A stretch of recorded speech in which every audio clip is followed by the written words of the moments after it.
Welcome. My name's Hannah Bishop and I'm a veterinary epidemiologist at Scotland's Royal College. And I'm hoping to share with you a little bit today about some research that we did at the SRUC. And keeping me on the straight and narrow is Ed Hill. He is the son of a sheep and beef farmer from the Isle of Bute, a Glasgow vet school graduate, and currently the director of Thrums Veterinary Practice, and he's just finished his certificate in advanced veterinary sheep practice. So he'll be keeping things nice and practical for you today.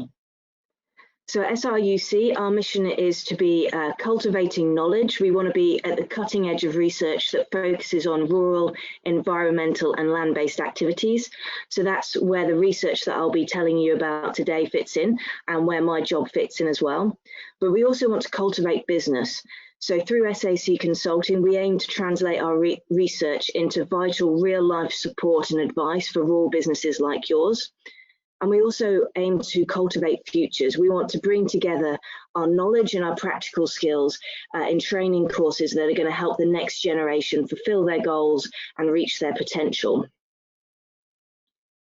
So what the survey that I'll be telling you about today was completed in 2019, and it was completed amongst the smallholding community and the crofting community. And Ed will be coming in and giving us a little bit of the latest advice on animal health as well. So we sent out a postal questionnaire to 800 smallholders and 1,000 crofters. And we got replies from 117 smallholders and 97 crofters. It was quite an extensive questionnaire, so if you did take the time to fill that in and return it, I would really like to thank you for putting in that time and effort. We covered quite a range of topics. We asked you about yourselves, your livestock, what diseases you were seeing in your livestock, how you went about treating those diseases, how you prevented those diseases, your interaction with your vet, and where you felt your place was in the sort of wider livestock community. And our reason for doing this was that we wanted to understand you, and we wanted to understand the community of smallholders and crofters, because if we understand you, then we can understand your needs, we can support you better, and ultimately we can represent you better to the Scottish Government as well, because this was a piece of research that was funded by the Scottish Government as part of their strategic research programme. So what did you tell us? What did we learn through this survey? Well, what you wouldn't necessarily guess from this photo was that 50% of the respondents who were smallholders were also women, and a third of the respondents from the crofting community were actually women as well. So it would seem that there are slightly more women out there than we'd perhaps anticipated. But as this photo might suggest, you're a more mature community. We found that 3/4 of smallholders and 2/3 of the crofters were over the age of 55. We also found that with that maturity came experience. So the smallholders had on average 15 years of experience clocked up, whilst the crofters had managed a hefty 20 years of experience clocked up. Many of you had other sources of income in addition to your smallholding or your croft, and probably with those alternative jobs came alternative training. So we found that about just short of a third of the smallholders and 15% of the crofters had some form of formal agricultural training. So whereabouts are you located? Well, a kind colleague of mine, Ian Hutchinson, produced this lovely map. So the sort of darker orangey red stars are the smallholders, and you can see that they're mostly down that east coast and along the lowlands and the south of Scotland. And the crofters are more in the highlands and islands, the more rugged and remote locations, which is perhaps what we would expect.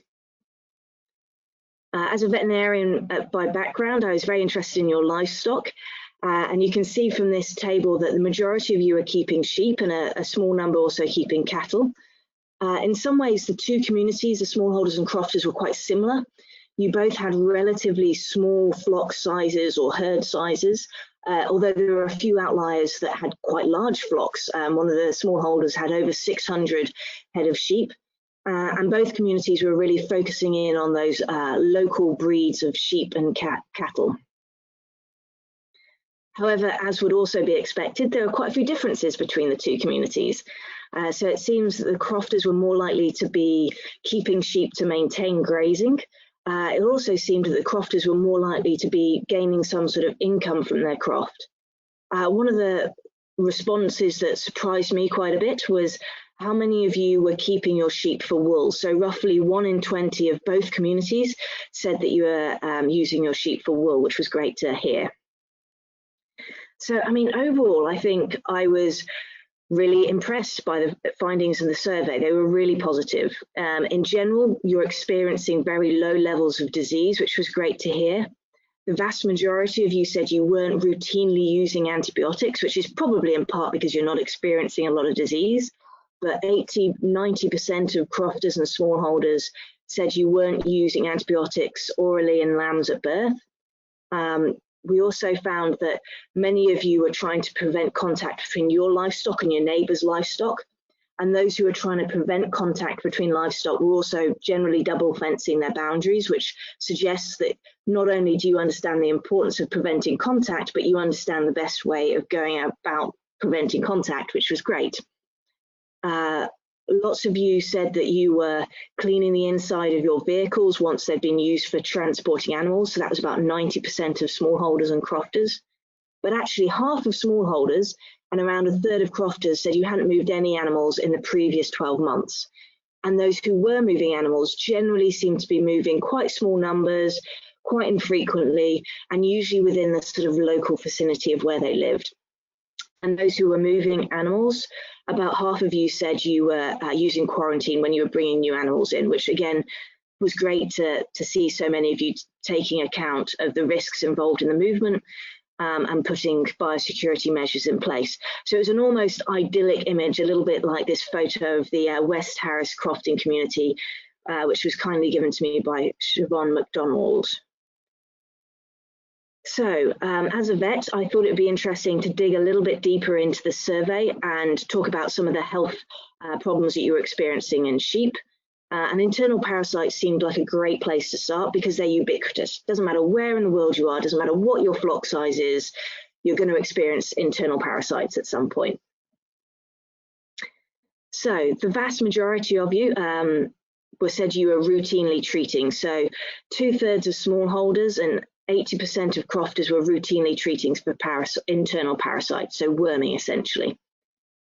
So unsurprisingly, because you're really on top of your treatments, again, the vast majority of you aren't regularly seeing signs of internal parasites. So you're not seeing pictures of like this little sheep on the slide here that's got quite a mucky rear end and some diarrhea. However, quite a lot of you weren't using fecal egg count to decide when to treat. Now, there could be a whole range of reasons why you're not using fecal egg counting. Perhaps it's not a service that your local vet offers. Maybe you haven't heard of fecal egg counting, but it can be a great way of making sure that you treat early enough so that you're treating before you get clinical signs and before you're having the production losses, but also not treating too early. So you're not going to be treating when they don't have high fecal egg counts and potentially wasting money on wormers. So it's just a really great way of targeting treatments. But anyway, I'm going to hand you over to Ed now, and he's going to give you a little bit more practical advice about internal parasites. Thanks very much, Hannah. So I'm going to cherry pick a couple of pieces of hopefully some useful information that's hopefully relevant to some of the stuff that Hannah found on the study. So the first topic is worms, and really just wanted to highlight the potential issues around wormer resistance, which is something that we see more and more of, and is definitely becoming a very real and widespread problem. And whilst, yes, it's an issue of more intensive farming systems, crofters and smallholders by no means are immune to these issues, and it's certainly something that we see amongst our crofting and smallholding communities.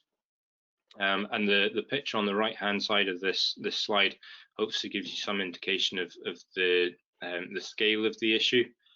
So the most recent study here was done in southwest England, so I appreciate it's maybe slightly different from northwest Scotland, but it does demonstrate that nearly 100% of farms they found in their study were resistant to the traditional white classes of wormer, and more than 60% were also resistant to the yellow and clear wormers. And that's certainly, over here in Kirriemuir is something that is not too far off that. We'll probably see 2/3 of farms resistant to white wormers and maybe 50% resistant to the yellow and clear wormers. So it's a very real issue, and certainly one that is widespread across all farming communities, I think.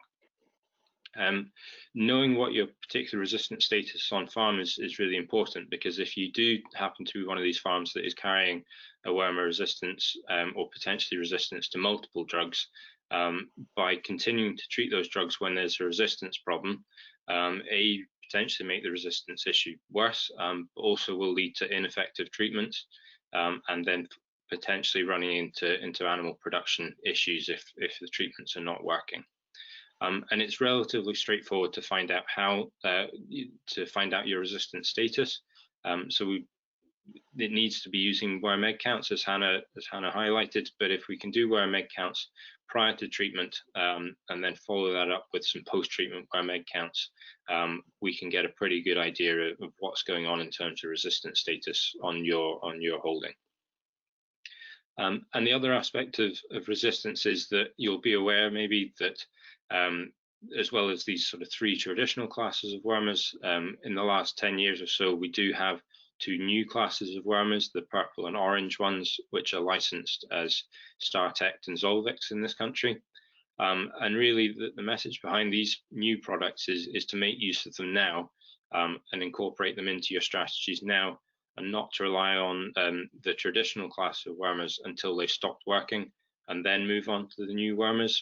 By doing so, that will hasten the resistance of those new wormers when you go on to use them, and we can greatly extend the lifespan of all the drugs that we have by using them all now in an integrated system. So, as I said, resistance is a big issue, and there's lots of things that we can be doing to reduce the chance of resistance happening. But basically, anytime that we expose worms in a sheep to a drug, there is the opportunity for resistance to develop. So really, we want to be thinking about only treating when we absolutely need to. And the tradition might well have been to worm lambs regularly, perhaps every month through a grazing season, and to worm all adult sheep pre-tupping and then again pre-lambing. But what we now know is that actually adult sheep tend to develop a really good immunity to worms unless their immunity is challenged at perhaps lambing time. So that traditional pre-tupping treatment that we might be doing at this time of year, actually in a sheep that's in good body condition, is probably not required. If we've got thinner sheep, or ewe lambs or gimmers, or indeed tups, they probably do need treatment going into tupping, but those adult sheep in good body condition shouldn't require a worm at this time of year. And going into the lambing period, as we say, their immunity is a bit more challenged then, so that tends to be the time of year where an adult sheep do need treatment. But ewes carrying just single lambs in good body condition perhaps don't need treatment, and it doesn't need to be a routine blanket treatment of all stock. As Hannah highlighted, the use of worm egg counts is sort of mixed at the moment. And if we can be using worm egg counts to guide treatment, then that's a really useful thing, because I would be fairly certain in fairly extensive systems that you run, if you actually went and looked at worm burdens, it might be surprisingly low. And some of those routine treatments that you did just in case might not be required to do at all. And I appreciate there's practical issues with worm egg counting, but speak to your local vet about what they can do to help you out with that. There's certainly postal services and more modern techniques that can be used to try and make that as practical as possible. The other thing I just wanted to highlight is that whenever you do treat for worms, then to make sure that it's carried out correctly, and it's the graphic at the bottom of the screen it hopefully gives you some indication of how the collusion of a small number of small errors can actually add up to a big problem. So for example, if you were underestimating your sheep slightly by 5 or 10 kilos, and then your gun was not properly calibrated, so the calibration of your gun should always be checked before you go and treat sheep for worms, and it is amazing how often the gun is maybe not dispensing what you expect it to, and that's relatively easily done if you just load your gun for whatever you want to treat, and then dispense that into a syringe, and just double check that what the gun is saying is treating is actually what's coming out, and if not, if that's not happening, then recalibrating it to make sure that it is happening. And then making sure that you follow the proper dosing technique, so that we're not dispensing wormer just into the mouth of the sheep, but it's going right over the back of the throat, which means that she can't spit any out. And as you see, if you've managed to get all three of those just ever so slightly wrong, it can add up to fairly major underdosing. So perhaps, despite trying your best, you might be underdosing by a third. And that, if you carry that out on a regular basis, will very quickly result in a resistance problem happening. So that's hopefully just a couple of useful bits on worms. There's a huge amount of info out there, but SCOPS, the Sustainable Control of Parasites in Sheep, is a fantastic resource of some really practical, a really practical kind of toolbox of stuff that you can be doing to help manage worms and reduce resistance on farm. So have a look at SCOPS for more information. Great, thank you, Ed.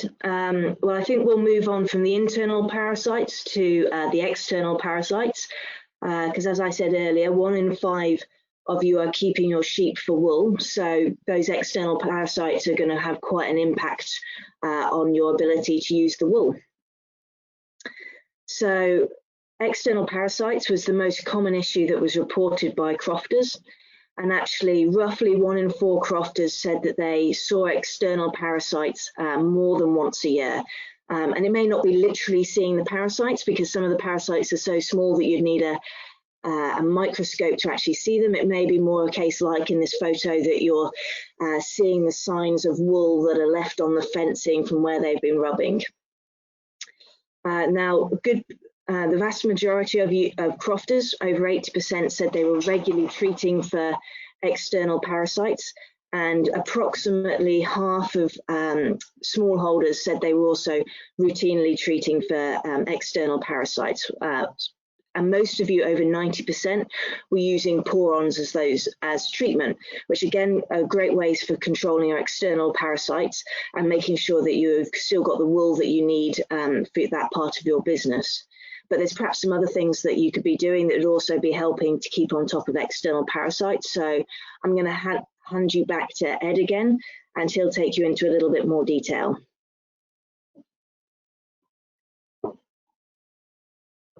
Gran, thanks very much. So external parasites, I guess, could refer to a number of issues. So large sort of groups of issues would be flies, which I'm going to mention here, scab, and also lice and ticks, which I've not mentioned here, but certainly present potentially major issues as well. But fly strike I chose to focus on because that's probably the one that most farms are affected with year on year. And what we know that is, despite folk trying their best, actually more than 3/4 of farms across the UK are affected by fly strike at least once a year. And that fly strike has a pretty major welfare cost. It potentially results in death of animals, and it's a pretty uncomfortable thing for them to experience, even if it doesn't result in a death. But also potential huge financial costs associated with flies as well. It will affect sheep and lamb growth. It will affect the wool quality. If it's resulting in deaths, then obviously there's a major financial cost in that. But also the cost of regular routine treatment fairly adds up, and it adds a pretty major cost. As Hannah said, the poron products are probably what we're relying on in terms of fly control. Dips will also work in terms of fly control, but none of the injectable medicines that we have will work for flies. But we just need to be aware that there's a huge variety of poron products out there, which have a variety of spectrums of activity. So there are products that will only work against flies, that won't work against ticks. So if ticks and flies are a problem, we need to avoid the ones that are just working for flies. And potentially vice versa as well.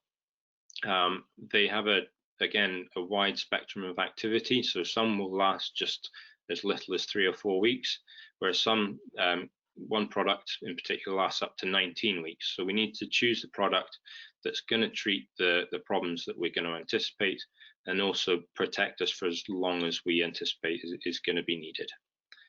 And again, with that variety of products, there is a variety of application techniques. So some will require just a spot-on technique or a swipe down the back, whereas some will require more of a sort of T-bar application technique. And again, they've all got specific application guns. So we need to be using the right gun for the right product to make sure that it's applied properly, to make sure that those products that we're investing quite a lot of money in are actually gonna work. We can also reduce the risk of fly strike happening through mechanical methods.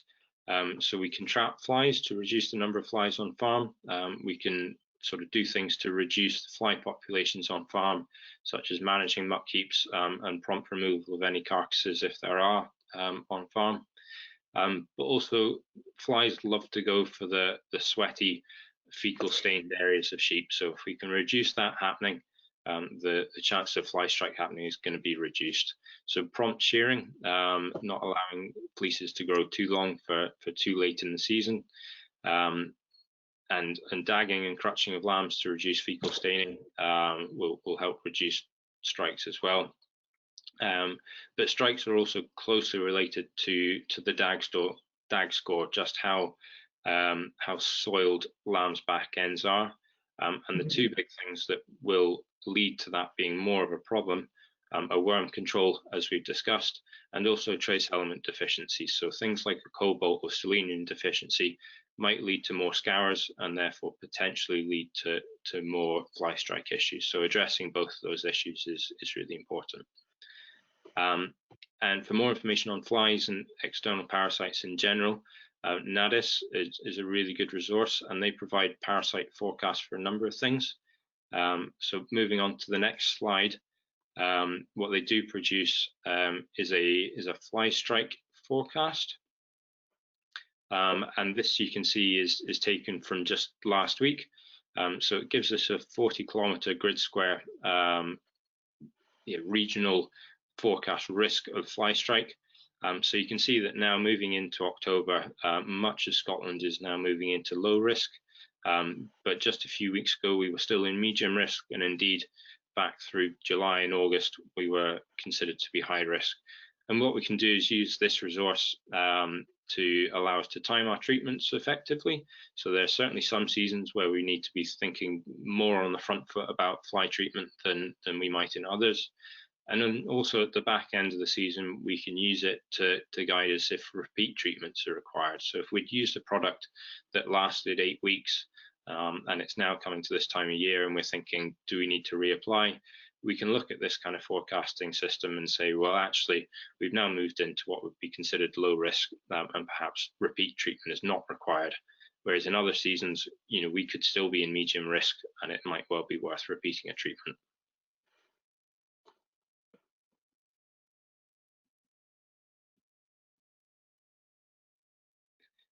Moving on to scab. So again, whilst not an overly common issue, certainly not as common as fly strike, is a notifiable disease in Scotland, which means that if you suspect that you have scab, or indeed confirmed that you have scab, you need to be notifying your vet or your local animal health office. And scab is caused by a mite that causes intense itching. And then that intense itching distracts sheep from feeding, which results in weight loss. And ultimately, if things get really bad, scab can result in death as well. And the most common way that scab will come into a flock is through purchased animals. So it's really, really nice to see that Hannah had highlighted at least half of you are following some sort of quarantine treatment. And ideally, anything coming onto a holding should be quarantined for a minimum of a month and receive a product that's effective against scab to reduce the chance of it bringing that on. And whilst that might be dipping, that's not likely to be appropriate for just single animals. So for the most appropriate thing for small numbers of animals coming on is going to be a moxidectin or doramectin injection.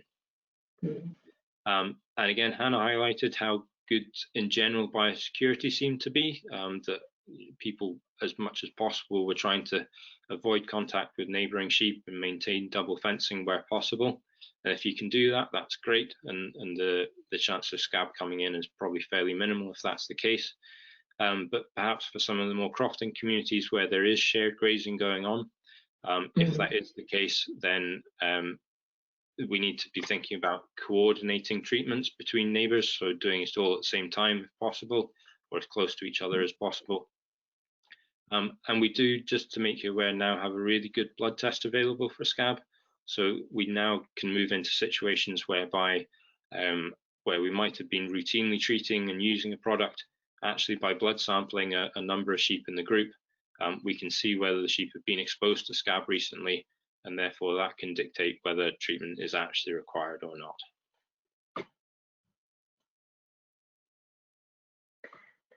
So for the final part, we'll jump on to discussing lameness. So thank you, Ed, for summing up external parasites. I think it was good to hear about some of the different challenges that crofters and smallholders might face there with the shared grazing.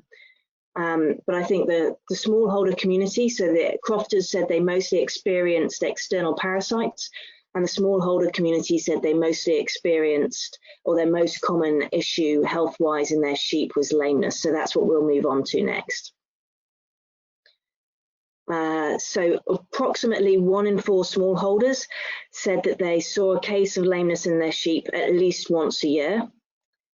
There was a lot of routine foot trimming going on to try and control lameness, so particularly actually among the crofting community, with over 90% routinely foot trimming, and almost half of smallholders also routinely foot trimming. And approximately 10 to 15% of smallholders and crofters were using the foot rot vaccination to try and keep on top of any lameness issues they might be experiencing. Obviously, that's quite a targeted foot treatment. So if your primary issue is foot rot, it's going to be helpful. But if you're experiencing other types of lameness, it may not be as beneficial, which is perhaps why we see the majority of people aren't using the foot rot vaccination. Again, I'm going to hand you over to Ed, and he will fill you in on a few more things that you can be doing to try and keep on top of lameness. Grant, thanks very much, Hannah. Yeah, lameness is certainly a massive issue for the sheep industry, and it seems that by no means are crofters and smallholders immune from that. And lameness control is a really big issue, but it can be sort of nicely summarized by what we refer to as the lameness 5-point plan. And I'll just briefly go over the 5 points of the 5-point plan, just maybe to highlight some areas where you as individuals could focus on to start to reduce lameness if indeed it is an issue for you. So the first is culling. So culling of sheep that have persistent lameness issues is really useful for whole flock reduction in lameness. And the big reason that that's the case is that we know about this sort of role of the chronic carrier sheep. So these are sheep that, despite adequate treatment, continue to have foot rot or CODD issues and spread the bugs to all our pals and never actually gets better herself. And a nice rule of thumb is that if a sheep requires 2 or more treatments for lameness in a year, ideally she should be highlighted for removing from the flock at the next available opportunity. And that may well be actually at this time of year, going into the next breeding season, removing her now just to prevent her from continuing to spread the bugs for another year. The next part is quarantine. So again, Hannah highlighted that actually biosecurity and quarantine procedures seems to be pretty good, which is great to hear. But there are, whilst foot rot tends to be a ubiquitous kind of issue, there are many different strains of foot rot, some of which are fairly mild and some of which are pretty nasty. And then we also have this bug, CODD, contagious ovine digital dermatitis, that causes a really nasty form of lameness. So whilst, yes, you might have foot bugs on the farm, there is potentially worse ones out there on other farms. So any sheep that's coming onto the holding, ideally we want to place into a month's worth of quarantine, it might be appropriate to foot bath them on arrival and then to continue to inspect them for that month, just to make sure that they're not developing lameness during a month's worth of quarantine before joining with the rest of the flock. Mm. The third part of the 5-point plan is treatment, and appropriate treatment, but also speed of treatment. And the longer that a sheep goes untreated for an infectious lameness problem, the less chance she has of recovering, the slower her recovery is going to be, and also the more time that she is continuing to spread those bugs to all her pals, and propagating a lameness issue on a flock level. So ideally, we want to be treating any sort of infectious lameness within 3 days of having seen that sheep as being lame. And if it is an infectious lameness, so a foot rot or a CODD, we want to be using a long-acting antibiotic, and it's maybe best to speak to your vet about the best type of antibiotic to be using, but also to be using antibiotic spray as well. If it is just a scald issue, so just a superficial infection, then antibiotic spray is appropriate. But if there is deeper infection there, then we do need to be using an injection as well. Avoiding the bugs in the first place is obviously a really good idea, and there is certainly things that we can do to reduce the chance of sheep coming into contact with lots of bugs. So one of the key areas that we look at here is the handling system, and potentially if the handling system is an area of wet, muddy underfoot material, that certainly has big potentials for spreading the bugs. And a little investment into a handling system which is much drier underfoot can certainly help reduce lameness on the flock. But also looking at other areas like gateways, water troughs, feed troughs, all these areas that are sort of high traffic sheep areas, and looking at those to just try and improve the drainage in those areas, and potentially applying lime to these areas to help kill off the bugs. Will help reduce the problem. And Hannah actually highlighted that vaccination is not particularly commonly carried out, and if we can carry out vaccination with foot rot vaccination with foot vax, that can have a massive role in reducing lameness. So it's very effective against foot rot, but even if there is CODD there, there is some synergistic effect between those two bugs, and foot rot vaccination can help in those situations, just to build immunity in the flock, because sheep tend not to develop their own immunity against foot rot particularly well.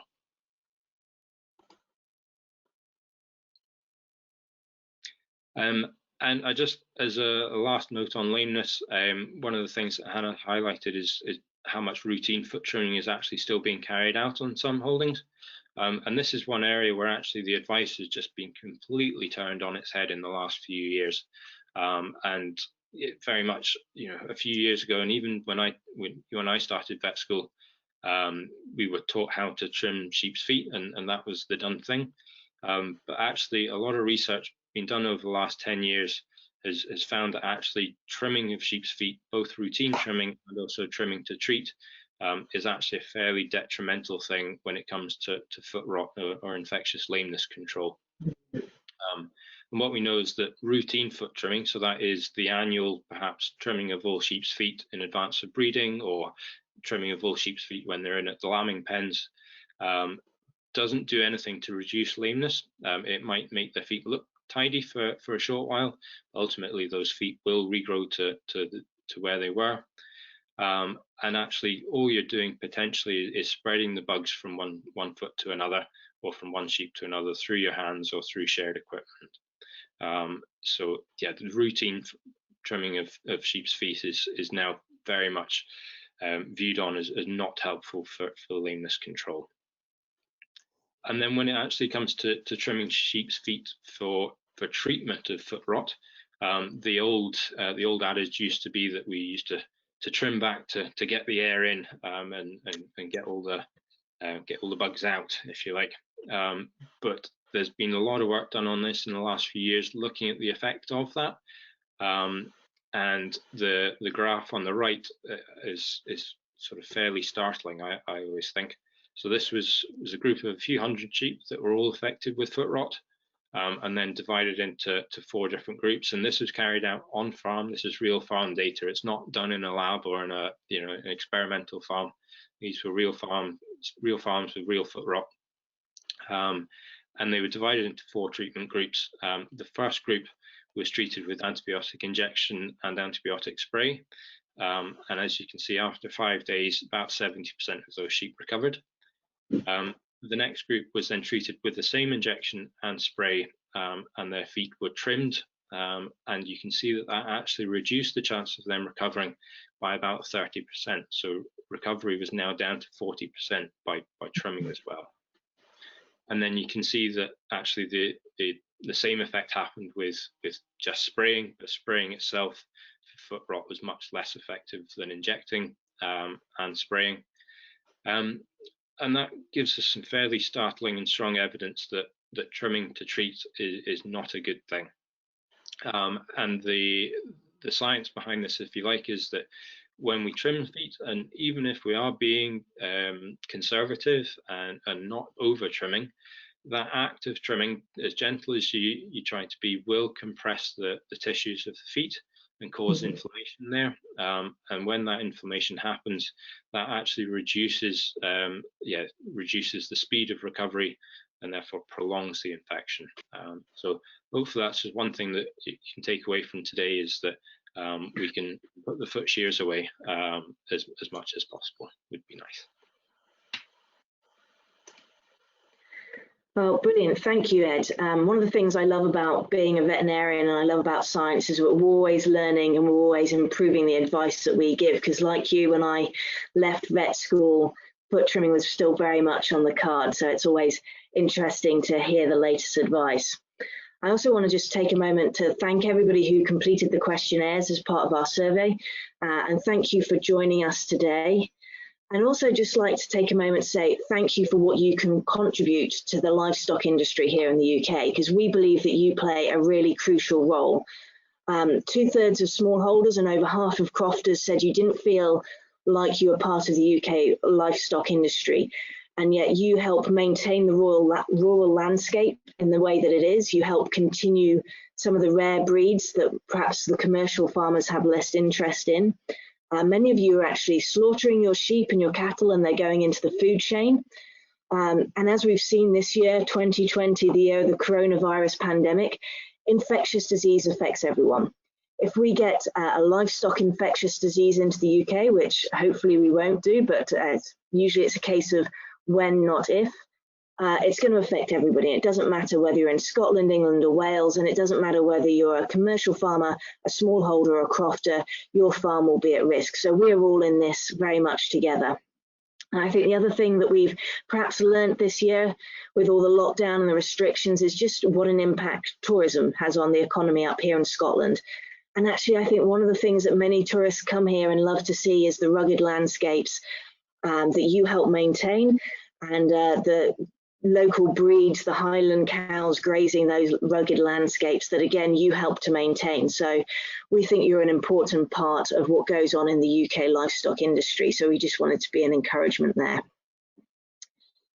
So we're all in this together. What can you take home? Probably not these 3 sheep, but I think Ed's given us some great simple bits of advice that we can do. We can check the dosing gun.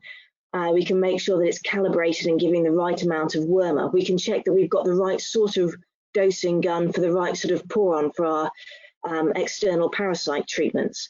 We can, if you're moving livestock and you're not already quarantining, if you're in the 50% who aren't, perhaps have a look around your barns and around your fields and have a think about where you could put your sheep or your cows that they would not share any nose-to-nose contact, but any airspace, so that you reduce your risk of bringing in scab or bringing in a new strain of foot rot.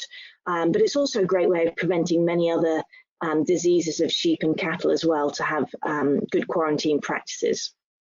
As Ed said, great news, you can stop foot trimming, you can save yourself some back-breaking work there. And I think this is a good opportunity as well, just to sit down with your local vet and have a chat over a cup of tea and find out how you go about testing for resistance on your farm, so you know that you're using exactly the right wormer for what's effective on your farm, so you're not throwing money away on wormers that aren't going to be actually killing the worms, which is what you're treating for. Perhaps talk to your vet about how you could maybe go about fecal egg counting on your farm, and they'd probably also be able to give you some top tips on what would make a good quarantine and what other diseases you could quarantine against. This has been, I'm very aware, a sort of whistle-stop tour of 3 huge areas of livestock disease. But if you want more information, the SRUC, SAC and FAS do regular webinars on these topics and many other topics. So just keep an eye on their website to know what the latest diseases, what the latest webinars are that you can get involved in. And again, thank you for joining us here today, and I hope you have a lovely day. Thank you very much, everybody.